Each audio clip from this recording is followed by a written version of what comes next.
आइए जानते हैं आज के प्रमुख अंतर्राष्ट्रीय खबरों को। पहले एक नजर हेडलाइंस पर। डीप फेक को मोदी ने बताया अराजकता पैदा करने वाला, किया आपने एक वीडियो का जिक्र। वोटिंग वाले दिन ही ज्योतिरादित्य सिंधिया ने कर दिया साफ, बोले मैं मुख्यमंत्री पद की रेस में नहीं। बिहार में 9000 से अधिक प्राइमरी टीचर भर्ती, फेज 2 के आवेदन शुरू। अब अस्पताल घोटाले में मुख्य सचिव का नाम, बेटे को पहुंचाया करोड़ों का फायदा, आतिशी ने केजरीवाल को सौंपी रिपोर्ट। बंगाल की खाड़ी में उठा चक्रवाती मिथिली, वेस्ट बंगाल के इन जिलों के लिए आईएमडी ने जारी की चेतावनी। पीएम नरेंद्र मोदी के इजराइल हमास युद्ध में नागरिकों की मौत की निंदा, किया वार्ता का आह्वान। अमेरिकी मशीनों से सुरंग में 30 मीटर ड्रिलिंग, उत्तराकाशी में 40 जिंदगियां बचाने उतरे इंटरनेशनल ड्रिलिंग एसोसिएशन के एक्सपर्ट्स। छठ से पहले बड़ा तोहफा, इतना सस्ता हो गया एलपीजी सिलेंडर। टाइगर 3 की रफ्तार पड़ी धीमी, 5 दिन बाद भी बॉक्स ऑफिस पर 200 करोड़ से दूर सलमान। और नरेंद्र मोदी स्टेडियम में पीएम मोदी के साथ होंगे ऑस्ट्रेलिया के डिप्टी पीएम। टेक्नोलॉजी और आर्टिफिशियल इंटेलिजेंस के इस दौर में किसी भी तस्वीर, वीडियो और ऑडियो को मैनिपुलेट या छेड़छाड़ करके बिल्कुल अलग बनाया जा सकता है।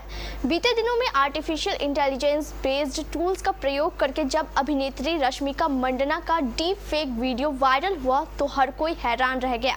अब खुद प्रधानमंत्री नरेंद्र मोदी ने भी डीप फेक को लेकर गहरी चिंता जताई है और कहा कि डीप फेक समाज में बड़ी अशांति पैदा कर सकता है। पीएम मोदी ने कहा कि लाइन से हटकर एक लाइन भी हंगामा खड़ा कर सकती है। उन्होंने कहा कि जनरेटिव एआई के माध्यम से तैयार तस्वीरों या वीडियोस में एक स्पष्ट डिस्क्लेमर होना चाहिए जिसमें लिखा हो कि यह डीप फेक का उपयोग करके बनाया गया है। मध्य प्रदेश में विधानसभा चुनाव के लिए मतदान चल रहा है। इस दौरान कैबिनेट मंत्री ज्योतिरादित्य सिंधिया भी ग्वालियर में वोट डालने पहुंचे। इस दौरान उन्होंने मीडिया से बातचीत की और उनके मुख्यमंत्री पद के दावेदार होने की तमाम अटकलों को सिरे से खारिज कर दिया। उन्होंने मीडिया से बातचीत के दौरान कहा, मैंने पहले से ही कहा है कि मैं मुख्यमंत्री पद की रेस में नहीं हूँ। इस रेस में न मैं कभी था और न मैं आज हूँ। मुझसे तीनों बार पूछा गया, साल 2013 में, साल 2018 में और आज भी। तीनों बार मैंने कहा कि मैं सीएम की रेस में नहीं हूं। मुख्यमंत्री पद की रेस को लेकर टिप्पणी करते हुए ज्योतिरादित्य सिंधिया ने आगे कहा कि ये रेस कुर्सी की नहीं है, ये रेस विकास की है, प्रगति की है और जनता के विश्वास को सुनिश्चित रखने की है। इस दौरान सिंधिया ने कांग्रेस पार्टी पर भी हमला बोला और कहा कि मुख्यमंत्री पद की कुर्सी की रेस कांग्रेस में होती है। बिहार लोक सेवा आयोग ने प्राइमरी शिक्षक भर्ती 2023 फेज 2 के ऑनलाइन आवेदन शुरू कर दिए हैं।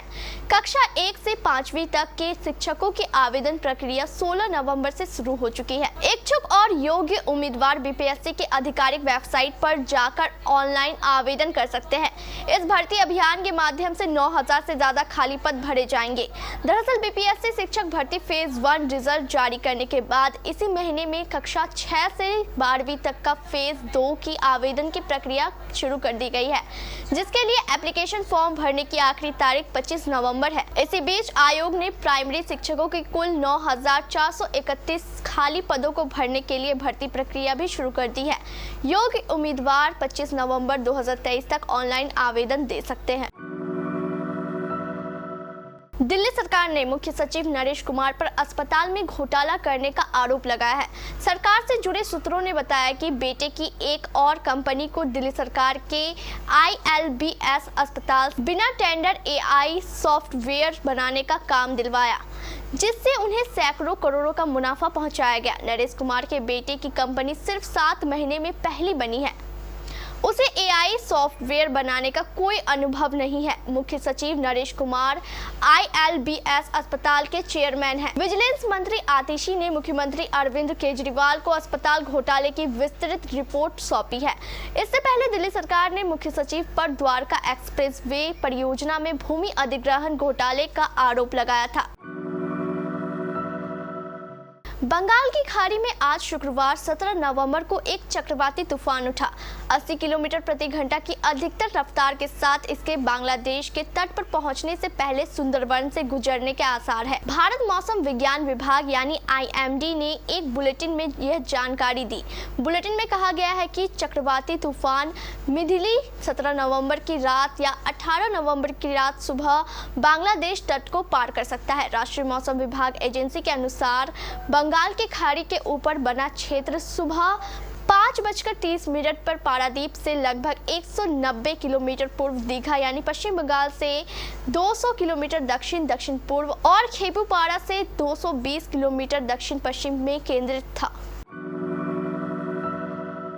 प्रधानमंत्री नरेंद्र मोदी ने इजराइल और हमास के बीच जारी जंग में सामान्य नागरिकों के मारे जाने की निंदा करते हुए युद्ध के चलते पश्चिमी एशिया में बढ़ती चुनौतियों की पृष्ठभूमि में ग्लोबल साउथ के देशों के बीच एकता और सहयोग की जरूरत पर जोर दिया है। दूसरे वाइस ऑफ ग्लोबल साउथ शिखर सम्मेलन के उद्घाटन सत्र में अपने भाषण के दौरान प्रधानमंत्री नरेंद्र मोदी ने हिंसा और आतंकवाद के खिलाफ भारत के अटूट रुख पर जोर दिया।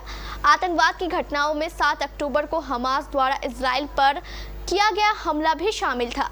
प्रधानमंत्री ने युद्ध खत्म करने के उद्देश्य को हासिल करने के लिए संयम बरतने और वार्ता को प्राथमिकता देने की अहमियत को रेखांकित किया। प्रधानमंत्री ने कहा, हम सभी के सामने है कि पश्चिमी एशिया क्षेत्र में हो रही घटनाओं की वजह से नई चुनौतियां उभर रही है। उत्तराखंड के उत्तरकाशी में टनल हादसे के बाद पहुंची अमेरिकी ऑगर मशीन ने शुक्रवार सुबह तक 30 मीटर ड्रिलिंग कर ली है। बताया जा रहा है कि 6 मीटर के 5 पाइप मलबे के अंदर डाल दिए गए हैं। आगे 30 से 40 मीटर की खुदाई कुछ आसान होने की उम्मीद है। दरअसल सुबह 4 बजे एक पत्थर आने की वजह से मिशन रुक गया था, लेकिन डायमंड कटर या डायमंड बीट मशीन की मदद से उसे काटकर हटा दिया गया। हालांकि अब भी करीब 30 मीटर तक खुदाई बाकी है। ऑगर मशीन को गुरुवार को इंस्टॉल किया गया था, जिसके बाद ड्रिलिंग मशीन ने गुरुवार रात तक 12 मीटर मलबा हटा दिया था। अमेरिकी मशीन के उत्तराकाशी पहुंचने के बाद सुरंग के बाहर एक छोटी सी पूजा का आयोजन भी किया गया था। हादसे के बाद ड्रिलिंग के जरिए मलबा हटाने के लिए पहले एक छोटी मशीन को लगाया गया था। इसके बाद IAF के C-130 हरक्यूलिस विमान से बुधवार को अमेरिकन ऑगर मशीन के पोर्ट्स को दिल्ली से उत्तराकाशी पहुंचाया गया। दिवाली बीत चुकी है, लेकिन फेस्टिव सीजन चालू है। अब छठ महापर्व की धूम है। इससे पहले ही पेट्रोलियम कंपनियों ने एक बड़ी राहत दी है। जी हां, LPG सिलेंडर की कीमत में कटौती की गई है और इसके दाम दिल्ली से मुंबई तक घट गए हैं। हालांकि ऑयल मार्केटिंग कंपनियों ने ये राहत कमर्शियल LPG सिलेंडर पर दी है और इसमें 50 रुपए से ज्यादा की कटौती की गई है। वैसे तो ऑयल मार्केटिंग कंपनियां हर महीने की पहली तारीख को LPG की कीमतों में बदलाव करती है, लेकिन कई मौकों पर देखने को मिला है कि इसकी कीमतों में महीने के बीच में भी कटौती कर दी जाती है और इस बार भी कुछ ऐसा ही देखने को मिला। इंडियन ऑयल की वेबसाइट के मुताबिक राजधानी दिल्ली की बात करें तो 1 नवंबर 2023 को 19 किलोग्राम वाले कमर्शियल गैस सिलेंडर की कीमत 1833 रुपए थी, जो 16 नवंबर 2023 को घटकर 1755.50 रुपए हो गई। सलमान खान के स्पाई अवतार टाइगर की वापसी का इंतजार सिर्फ फैंस को ही नहीं, बॉक्स ऑफिस को भी बेसब्री से था।